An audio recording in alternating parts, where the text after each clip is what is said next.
जय हिंद। स्वागत है आप सभी का हमारे YouTube channel Ashutosh Pandey allrounder classes में। आज हम लोग अभिलेख के बारे में पढ़ेंगे। अभिलेख, देखिए अभिलेख किसे कहा जाता है? जो पत्थरों पे खोद कर लिखा जाता है उसे अभिलेख कहते हैं।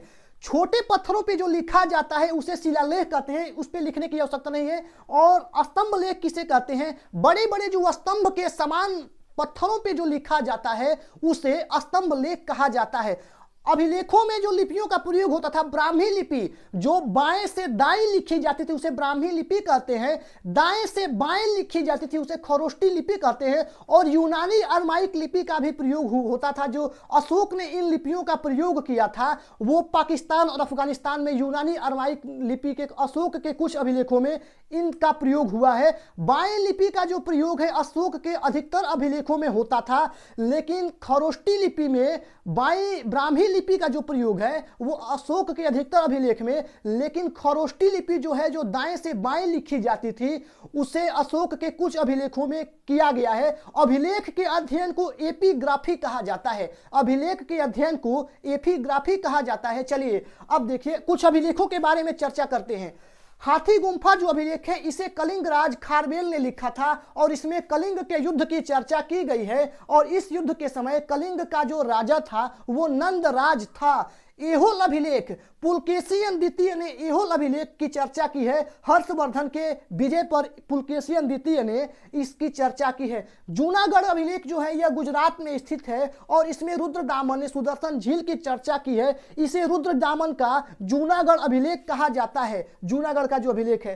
प्रयाग अभिलेख, प्रयाग अभिलेख इसमें समुद्रगुप्त ने अपने विजय अभियान की चर्चा की है प्रयाग अभिलेख में, और यह प्रयाग में स्थित है। देवपाड़ा अभिलेख बंगाल के शासक विजय सेन का है। देवपाड़ा बंगाल के शासक विजय सेन का है। नासिक अभिलेख, यह अभिलेख गौतमी बल श्री का है। नासिक अभिलेख। मंदसौर अभिलेख मालवा के शासक यशोवर्मन का है और यह मध्य प्रदेश में है। मंदसौर अभिलेख मालवा के शासक यशोवर्मन का है और यह मध्य प्रदेश में है।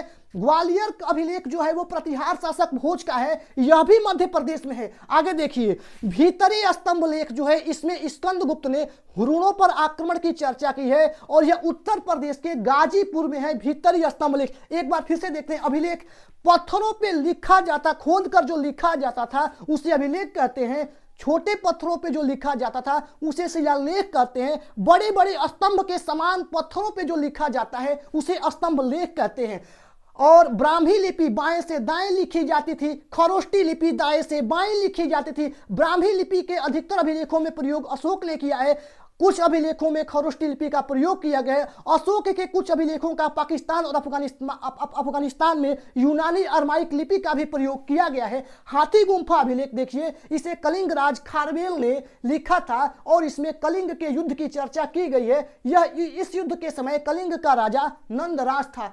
एहोल अभिलेख पुलकेशियन द्वितीय ने हर्षवर्धन के विजय की चर्चा की है। जूनागढ़ अभिलेख जो है यह गुजरात में है, इसमें रुद्रदामन ने सुदर्शन झील की चर्चा की है। जूनागढ़ अभिलेख में प्रयाग अभिलेख जो है इसमें समुद्रगुप्त ने अपने विजय अभियान की चर्चा की है, यह प्रयागराज में है। देवपाड़ा अभिलेख बंगाल के शासक विजय सेन का है। नासिक अभिलेख यह गौतमी बल श्री का है। मंदसौर अभिलेख जो है मालवा के शासन यशोवर्मन का है और यह मध्य प्रदेश में है।